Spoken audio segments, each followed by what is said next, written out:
Can you hear that? Can you guys hear that? 1 second. That's the rain. See that video that you lot seen online of the roof leaking? It's still raining in Manchester right now. Do you know what I mean? Actually, hold on 1 second. Before I get to say anything, if you lot see me in this fit, yeah, it's because look at that. What do you lot think of this fit? I dropped a video on I dropped like a little video on my Instagram as well, so if you want to go check out my Instagram, you'll see the fit, you know what I mean? But I don't know if you can see it properly. There we go. Let me know, man. Let me know what you think of this fit. Let me know, man. Anyway, I'm not a model. Let's get down to business. The rain is describing the club situation perfectly, bruv. Perfectly. Anyway, what's going on, people? You know the face, you know the name. Aaron here, back again with another video. Shout out to everybody tuning in. Shout out to all the supporters. Always supporting, liking, sharing, subscribing, all of that good stuff. Yo, this rain is absolutely mental. This is crazy. By the way, I talked about the rain at Old Trafford. Drop the video now.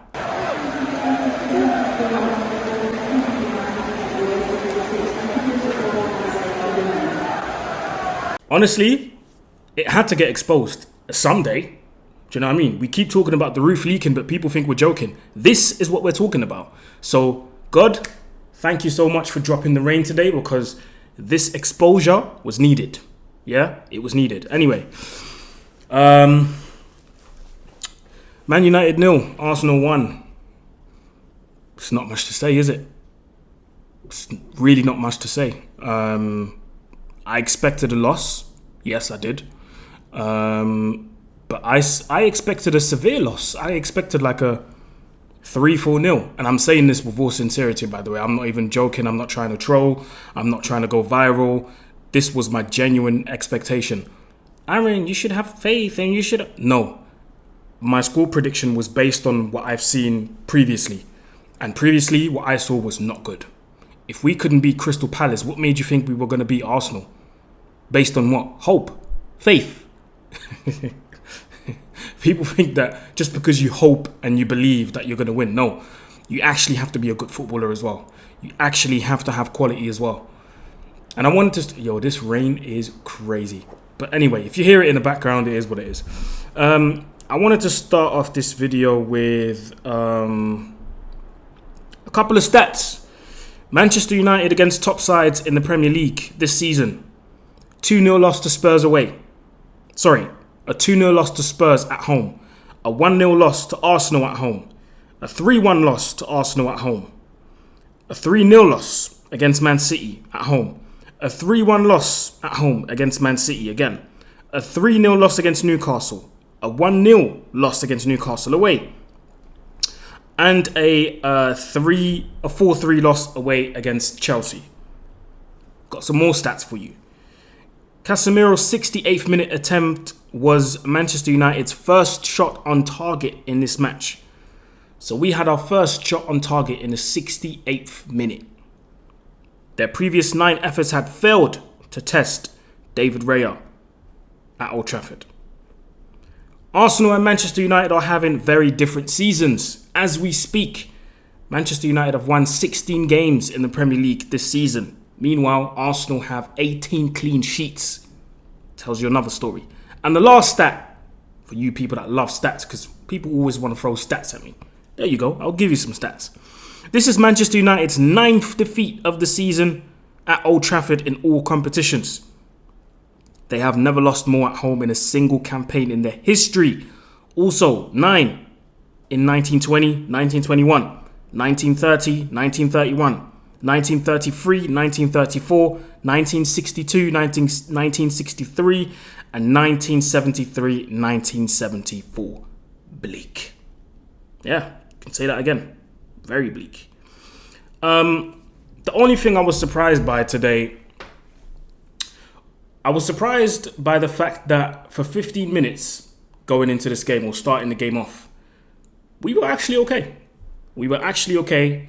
I was surprised by the fact that we managed to pass the ball around without getting it taken away from us. But at the same time, Arsenal let us have the ball because they knew if we just sit deep and we let them have the ball, they can't do anything with it. We can't, because we don't know how to, United don't know how to construct proper, like we don't know how to construct a proper attack from the back. So Arsenal were like, have the ball. Do what you want to do with the ball. And we were absolutely toothless. And the chances we did have, one man slipping, the next man can't get past this man. The other one is skying it in row Z when he had all the goal to aim for. Like, anyway, we'll get to that in a minute. So Arsenal let us have the ball. And to be fair to Arsenal, this win is, they probably didn't want to win in that fashion because we all know how Arsenal play and we all know how strong they are when they do have possession.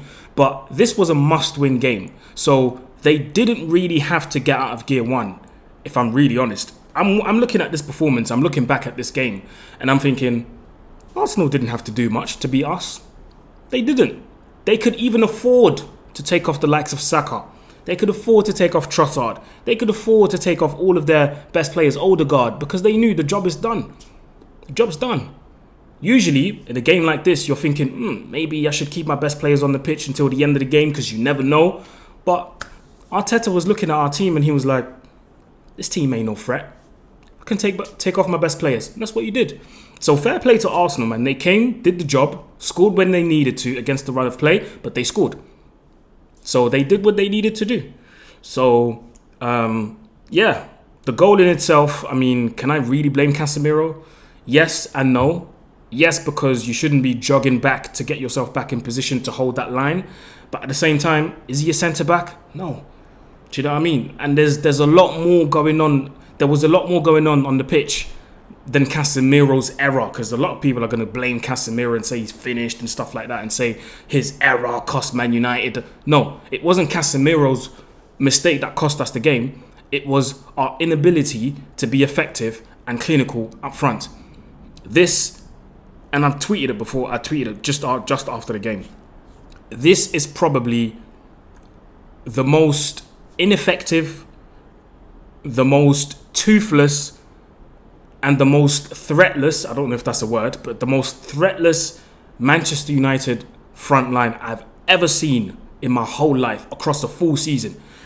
No matter who we play against, and I've said this before, that's why, really and truly speaking, you can just copy and paste all of my previous match reactions. Everybody we play against, we fail to be a threat. And I'm sorry, that's down to coaching. Obviously, it's down to the quality of the players as well, because when I look at some of these chances, Højlund, just as you hit the ball, you happen to just slip. And apart from that, you weren't a threat whatsoever. I mean, for somebody of his built, because he's 6'3", I don't know if he's definitely over 9 stone. How are you not a threat? You're not a threat on the ground. You're not a threat when they pass the ball to you. You're not a threat holding up the ball. You're definitely not a threat in the air. Toothless. Absolutely toothless. And I'm not fuming. Don't get me wrong. I expected this. But a draw would have been a fair result, if that makes sense. If we would have equalised, I would have been like, you know what? I'll take it. But we couldn't even do that against an Arsenal side, like I said, that didn't have to get out of gear one. It's just so sad to see, man. It's honestly so sad to see. And I keep saying it, and I'll keep saying it again. This front line I'm talking about, because I said, at one point I even said it's the worst in the league, and I firmly believe this. This is the same front line that Erik Ten Hag orchestrated. Højlund, he brought him in. Anthony, he brought him in. Garnacho, he promoted him. Rashford, gave him a new contract. These are all your guys. So nobody can sit there and tell me we need better players up front. No. These are the players he's chosen to put his trust in to be successful. And I'm going to say it again. If these are your trusted guys, forget it. It will cost you your job, Eric. It will cost you your job. I can sit here and say whatever I want about Erik Ten Hag, yeah? If I wanted him to do well, which I did, now I think it's pretty much done. Even if I wanted him to do well, He's putting his trust into them guys, and it's going to cost him his job. It will. At the end of the season, there will be talks, and I believe he's not going to be the manager anymore. Garnacho, I mean, come on. This ain't got nothing to do with age.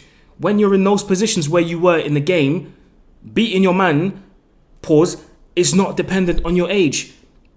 Aiming at the goal properly when he had that chance where he'd gone past everybody, he's done a really good job. All he had to do was literally just pick a corner, man. Literally just pick a side. That's all he had to do. Skies it into Rose Ed. These type of things ain't got nothing to do with age. It's about how calm you can be in the box, and how calm you can be, how much composure you can keep to finish properly. And this has been the problem across the whole season, which brings me back to my original question. What is being done in training? What is being done in training? So ultimately, it's a lack of quality. A lack of quality. And a lot of people are gonna say that today in their match reactions. Lack of quality, lack of quality. We need better players. No. These are the players you are vouching for. Because when I criticize these players, you're telling me he's young, talking about Garnacho. He's young, talking about Højlund. Rashford is not, he's not there yet, talking about Rashford. Meanwhile, 1 game left and it's the end of the season. When is it going to happen? When? We've got 1 game left. The only guy that can leave the stadium with his head held high is Amad Diallo. This guy was by far our best player on the pitch. By far. And you know what's ironic? Today was his first start in the Premier League. And the season's ending next week. Oh, God. That is... When I saw this stat, I said, there's no way. This is crazy. This is absolutely crazy. His first start in the Premier League. And the season ends next week. Lord have mercy, bro. Lord have mercy. Do you know what I'm saying? But, everything that's happened so far, we deserve it. Fully deserve it. Because like I said, every time we play football, every time we play a match, Manchester United do one of 3 things. We either get embarrassed, we either get away with it, or we scrape it. These 3 things always happen. Do you see what I'm saying? Today we were lucky because Arsenal didn't get out of gear 1. I believe the manager's gone. And what really annoys me is the fact that people are changing their tune now. We can't keep sacking managers. We've done it for 10 years. We can't sack Erik Ten Hag because there's nobody out there. So we're not supposed to sack Erik, or let me not say we. Manchester United should not get rid of Erik Ten Hag. This is so crazy. I can't believe I'm even saying this. So Manchester United should not get rid of Erik Ten Hag because there's nobody out there. So what? He should just stay and we keep regressing until there is somebody out there. No, that's not what should happen. Maybe you lot just don't know who is out there because you lot are just thinking about the big names, quote unquote. There are managers out there that will do or can do a better job than Erik Ten Hag. It's not because they're not known in your dictionary, and it's not because you don't know them that we all of a sudden have to keep the manager now. And I'm telling you, if Erik Ten Hag stays, I don't want to say I promise you, but it will get worse. And trust me, if he stays, from the first game of next season, oh my days, the amount of pressure that's going to be on this guy. And we already know what he does when he's under pressure. He completely abandons all of his principles, and just goes survival football. So if he stays, prepare yourself for another season of survival football because he's not going to be able to sustain the pressure. Forget the players. The players are included, of course, but he will not be able to sustain that pressure. From game day 1, if he stays, Manchester United are going to be expected to win their first 10 games in a row. I promise you that. And if Erik Ten Hag is still at the reins, that ain't going to happen.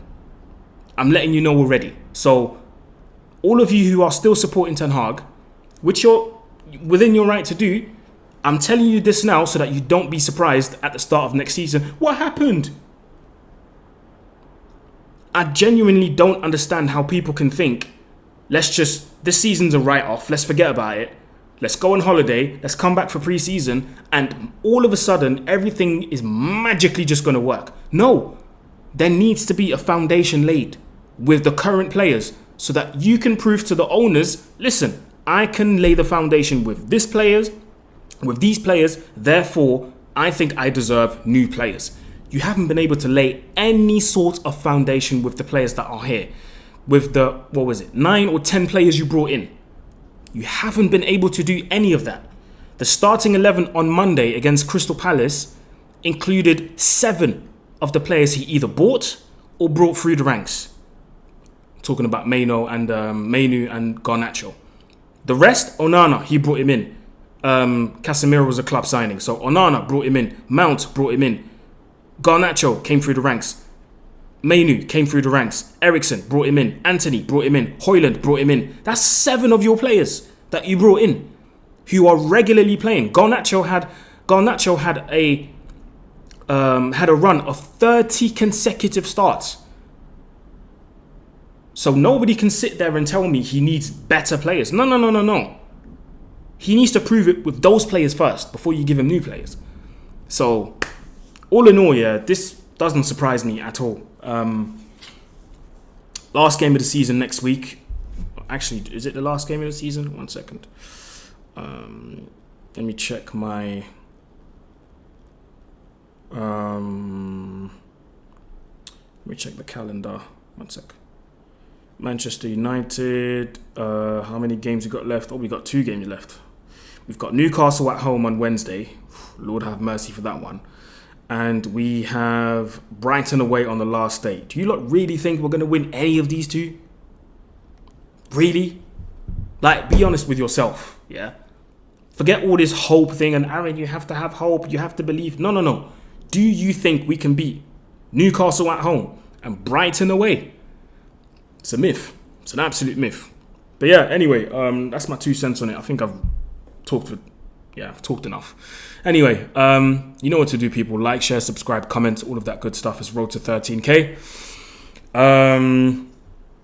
As a neutral, it's going to be interesting to see what's going to happen next week. Last day of the season. Last day of the season. It's going to be between Arsenal and Man City. And whoever wins it, is going to deserve it. That's all I'm going to say. If Man City win it, they would have deserved it. If Arsenal win it, they would have deserved it. Because across the full season, both teams were by far the best. So it is what it is. I'm not even going to choose at this point. If City win it, cool. If Arsenal win it, cool. So yeah, man. Like, share, subscribe. It's road to 13K. Final word for today. You know what? I showed you like my fit earlier. So if you've come to the end of the video, if you've made it to the end of the video, go in the comments and type Sunday fit. Yeah, Sunday fit. Final word is Sunday fit. That was it for me, people. Like, share, subscribe, comment. You know what to do. I'm out of here. Peace. Have a good Sunday. I'm gonna make some food and enjoy the rest of my weekend. Bye-bye.